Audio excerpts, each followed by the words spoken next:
एक बार फिर पुतिन ने परमाणु युद्ध की बात की है। पुतिन ने साफ साफ कहा है कि अगर रूस की संप्रभुता और स्वतंत्रता पर खतरा पैदा हुआ तो वो परमाणु हथियार का इस्तेमाल करने के लिए तैयार है। साथ ही पुतिन ने अमेरिका को एक बार फिर चेताया है कि वो यूक्रेन में अपनी सेना भेजने के बारे में ना सोचे। अमेरिका को बार बार चुनौती देने वाले पुतिन, बार बार पश्चिमी देशों पर वार करने वाले पुतिन, वो पुतिन जिस रूस के राष्ट्रपति हैं, उनके जखीरे में दुनिया के सबसे खतरनाक हथियार मौजूद हैं। उन पुतिन ने एक बार फिर सीधा परमाणु हमले की धमकी दी है। एक बार फिर ये धमकी अमेरिका समेत पश्चिमी देशों को दी गई है। पुतिन ने एक बार फिर दुनिया को बताया है कि अगर रूस को लेकर किसी भी देश ने अगर कुछ सोचने की भी कोशिश की तो उसका अंजाम बेहद तबाही भरा हो सकता है।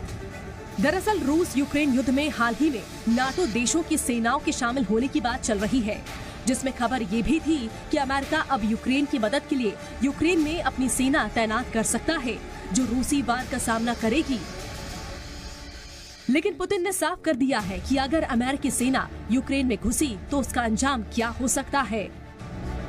रूस और अमेरिका दो सबसे ताकतवर परमाणु देश हैं। दुनिया में मौजूद परमाणु हथियारों का 90% हिस्सा इनके पास है। इससे पहले एक रिपोर्ट में दावा भी किया गया था कि रूस और यूक्रेन के बीच 2022 में परमाणु युद्ध होने वाला था। रूसी राष्ट्रपति व्लादिमीर पुतिन ने यूक्रेन पर परमाणु हमले का प्लान बना लिया था। बाद में पीएम मोदी के चलते एटॉमिक जंग रुक गई थी। वहीं अमेरिका ने पुतिन की इस धमकी को एक बार फिर पूरी तरह खारिज कर दिया है। वर्ल्ड ऑर्डर में वर्चस्व की दौड़ ही तो है कि रूस और अमेरिका 1950 के दशक से आपस में टकराती आ रहे हैं, लेकिन बीते कुछ सालों से दोनों देशों के बीच तनाव की सबसे बड़ी वजह यूक्रेन है। रूस और यूक्रेन के बीच 2 साल से जंग चल रही है।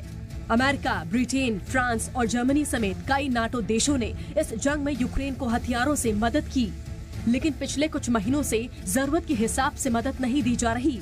जेलेंस्की कई बार कह चुके हैं कि पश्चिमी देश जितनी बातें करते हैं उतनी मदद नहीं करते। अब जैसे ही नाटो सेना उतारने के संकेत दिए, पुतिन ने परमाणु का डर दिखाकर पश्चिमी देशों को डराने की कोशिश की है। पुतिन चाहते हैं कि जब तक यूक्रेन में उनका मकसद पूरा नहीं हो जाता, जंग जारी रहेगी और वहीं बार बार पश्चिमी देशों के इसमें दखल पर वो बयानबाजी करते रहे हैं। ब्यूरो रिपोर्ट, जी मीडिया।